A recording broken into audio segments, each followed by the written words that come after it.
Hi అండి. అందరికీ నమస్కారం. మన రాజధాని అమరావతిలో జరుగుతున్న అభివృద్ధి పనుల్లో భాగంగా పెనుమాక, ఉండవల్లి మార్గాల మధ్యలో రిజర్వాయర్ అయితే నిర్మించడం జరుగుతుంది. అయితే ఈ రిజర్వాయర్ ఎప్పుడు స్టార్ట్ చేశారు? దీనికి ఎంత అమౌంట్ అయితే ఇన్వెస్ట్ చేశారు?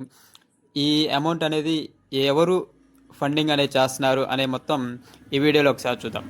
ముఖ్యంగా ఈ రిజర్వాయర్ లొకేషన్ వచ్చేసరికి పెనుమాక గ్రామం నుంచి ఉండవల్లి వెళ్ళే దారిలో అయితే ఈ రిజర్వాయర్ని నిర్మిస్తున్నారు. పెనుమాకలో విష్ణు దేవాలయం అయితే ఉంది. ఈ విష్ణు దేవాలయం దగ్గరనే ఈ రిజర్వాయర్ అయితే మొదలవుతుంది. ఈ రిజర్వాయర్ యొక్క కెపాసిటీ వచ్చేసరికి 0.1 టీఎంసీ అయితే ఈ రిజర్వాయర్ యొక్క కెపాసిటీ. అసలు ఈ రిజర్వాయర్ యొక్క మెయిన్ కాన్సెప్ట్ వచ్చేసరికి కొండవీటి వాగు యొక్క వరద ముప్పు నుండి రాజధాని ప్రాంతాన్ని రక్షించడానికి, అలాగే అదనపు జలాలను నిల్వ చేయడానికి ఈ రిజర్వాయర్ని అయితే నిర్మిస్తున్నారు. తాగునీటి అవసరాలు, అలాగే ఈ ప్రాంతాన్ని పర్యాటక కేంద్రంగా మలచడానికి ఈ ప్రభుత్వం యొక్క ముఖ్య ఉద్దేశం. కృష్ణానదికి దక్షిణ వైపున ఈ రిజర్వాయర్ అయితే ఉంటుంది.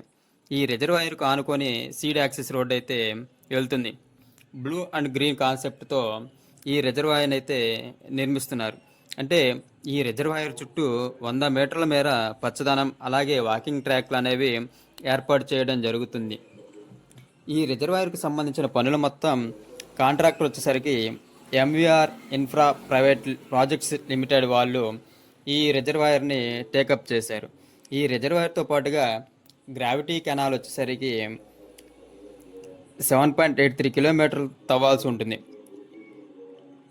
అలాగే ఈ రిజర్వాయర్కి సంబంధించి అగ్రిమెంట్ అనేది 25/4/2025లో పనులు అనేది మొదలు పెట్టడం జరిగింది.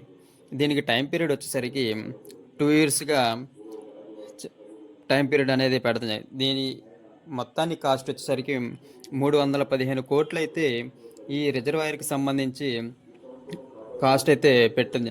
ఈ రిజర్వాయర్ యొక్క మొత్తం విస్తీర్ణం 190 ఎకరాలు.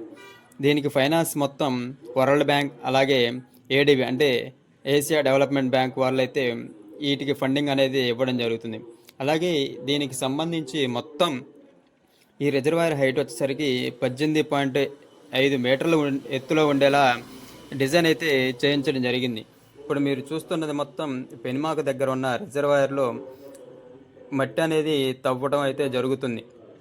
అలాగే ఈ కాంక్రీట్ పనులు వచ్చేసరికి రిజర్వాయర్ చుట్టూగా ఈ కాంక్రీట్ అనేది పోయడం జరుగుతుంది. ఈ కాంక్రీట్ వల్ల ఉపయోగం ఏంటి అంటే రిజర్వాయర్లో ఉన్న నీరు అనేది బయటికి పోకుండా, ఇంకిపోకుండా అనేది కాపాడుతుంది అనేసి అయితే చెప్పడం జరిగింది.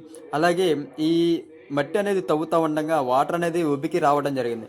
ఈ యొక్క వాటర్ని ట్రాక్టర్ యొక్క మోటార్లతో అయితే బయటికైతే తోడిపోయడం జరుగుతుంది. దీనివల్ల మట్టి తవ్వకం అనేది నిరంతరాయంగా కొనసాగించవచ్చు అనే ఉద్దేశంతో అయితే నీటిని తోడేస్తూ, అలాగే మట్టిని అయితే ఒకవైపు నుంచి తవ్వుకుంటూ రావడం జరుగుతుంది. అక్కడ తవ్విన మట్టి ఇక్కడైతే పోయడం జరుగుతుంది. ఈ ప్రాంతంలో కూడా ఏదైనా కడతారా, లేదా ఈ మట్టిని వేరే చోట ఉపయోగిస్తారా అనేది అయితే చూడాల్సింది. ఇప్పుడు మీరు చూస్తున్న రోడ్డు కూడా ఫ్యూచర్లో ఉండదు. ఈ ఏరియా మొత్తం రిజర్వాయర్ అయితే రావడం జరుగుతుంది అనేసి అయితే అక్కడున్న ఇంజనీర్ వారైతే చెప్పడం జరుగుతుంది. ఇక్కడ పదుల కొద్దీ లారీలు, పదుల సంఖ్యలో ట్రైన్లు అయితే వర్క్ అయితే నిరంతరాయంగా జరుగుతూ